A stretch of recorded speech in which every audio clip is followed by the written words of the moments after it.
Welcome once again to Hope Center Online, and thank you for joining us today. Last week I told you in, rather no uncertain terms, why I not only believe the Bible, but I believe in the Bible. It has been proven time and time again to be not only a reliable record of history, but also an astounding record of accuracy when it comes to predicting events way into the future. And of course, we have the benefit of looking back and marking the scorecard on predictions that were told well over 2,000 years ago. Now, more than that, the Bible gives us answers to some really nagging questions that are still being asked today. Questions like, where do we come from? Why are we here? Where are we going? The Big Bang does not answer any of those questions. The Big Bang Theory tries to suggest that something exploded, spreading dust that magically turned into life, which magically transformed, into you and into me. Of course, nobody can explain what caused the explosion, let alone where did the explosive material come from in the first place. But even though the Western world adopted the theory of evolution, the scientists who presented the concept over the years have always held doubt, and a large measure of them have turned their back on the theory, with more and more turning to believe that only a masterful supreme mind could possibly have created such a complex, balanced, and interdependent world, and all that's in it and around it. So why do we still teach that evolution is the only answer? Why indeed? Why indeed? Part of the answer of that rests with the fact that if you repeat something often enough, no matter how far-fetched, people will begin to believe it.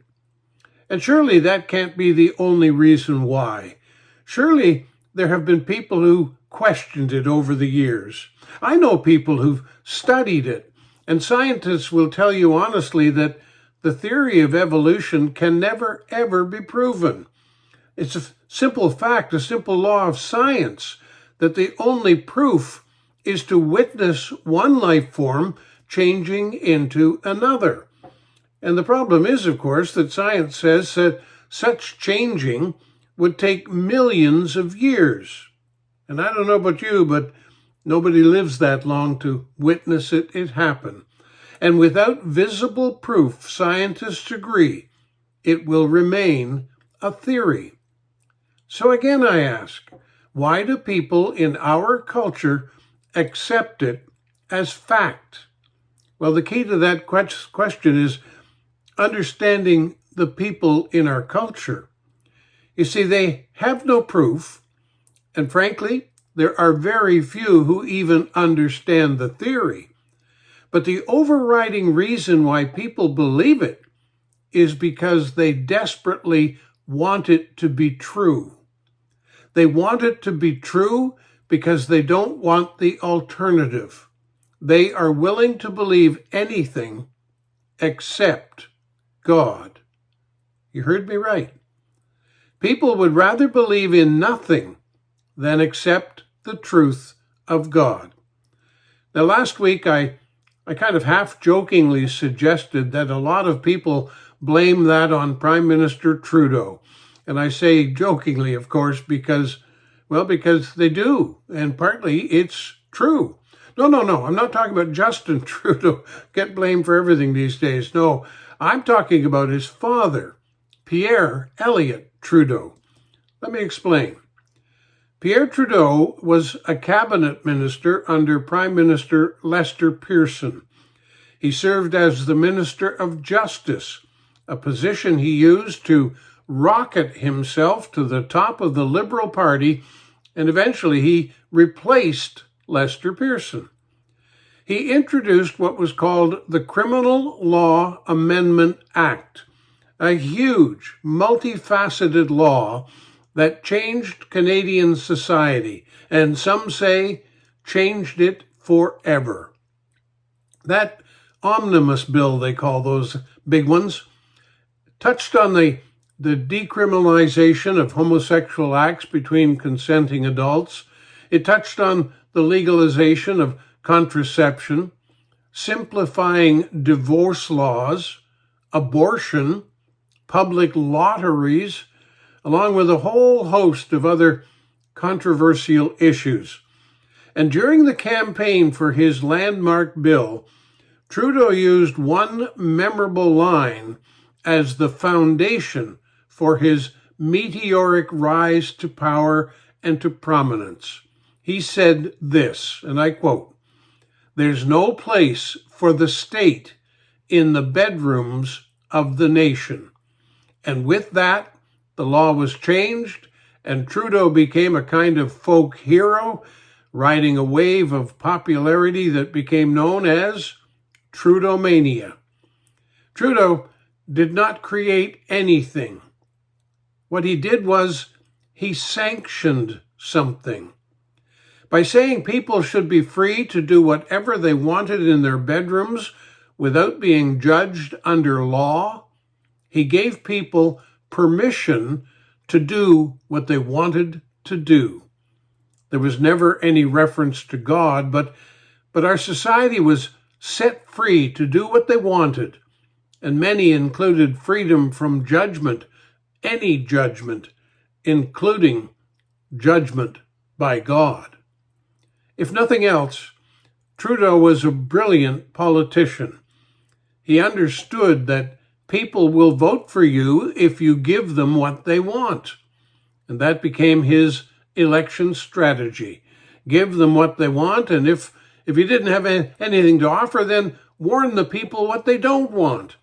Remember the election, "Don't vote for Stanfield, he'll freeze your wages"? Or maybe you're a little younger. "Don't vote for Clark, he'll raise gas prices by 18 cents a gallon."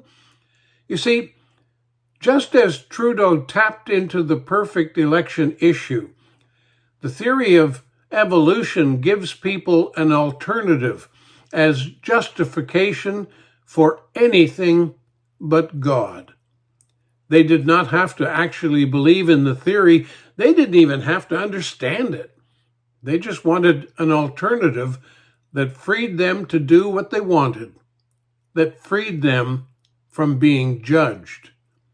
Sadly, it is a perfect case of throwing out the baby with the bathwater, because none of us are free from judgment.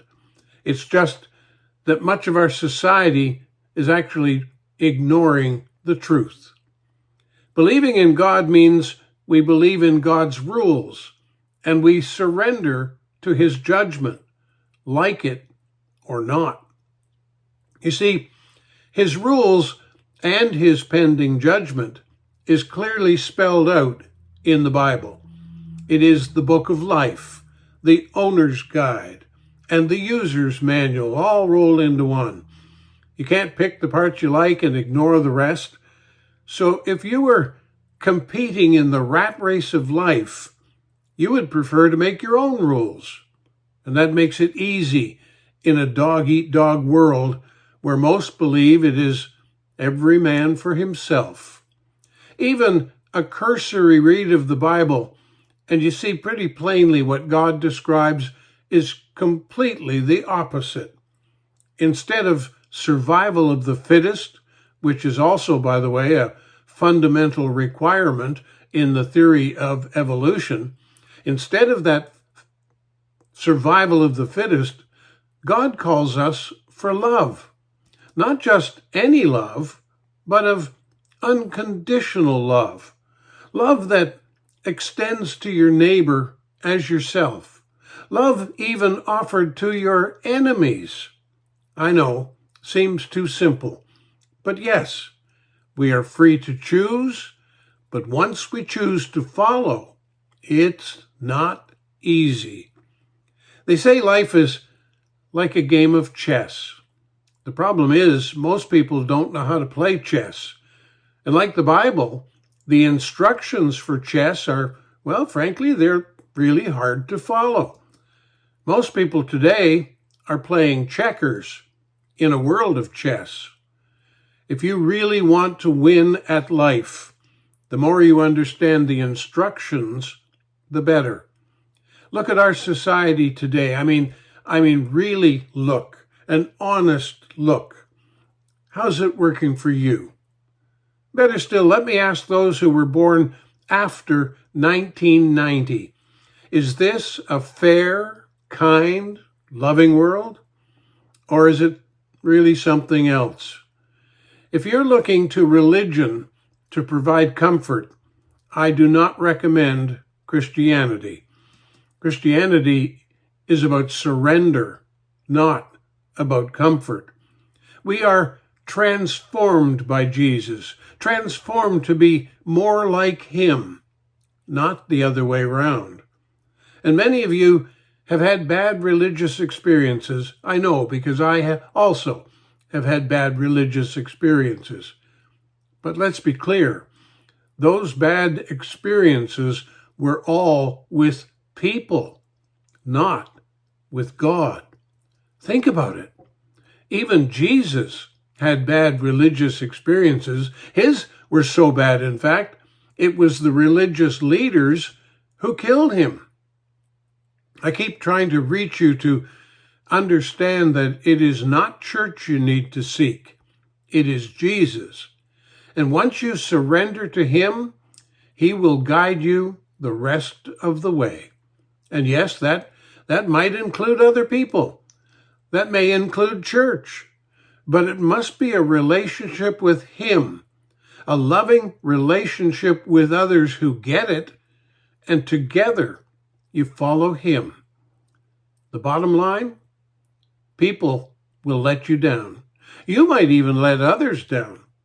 But Jesus, he'll never let you down. Not ever. Thanks again for being here. I hope you find our faith messages are worthwhile, perhaps even thought-provoking. These are troubled times.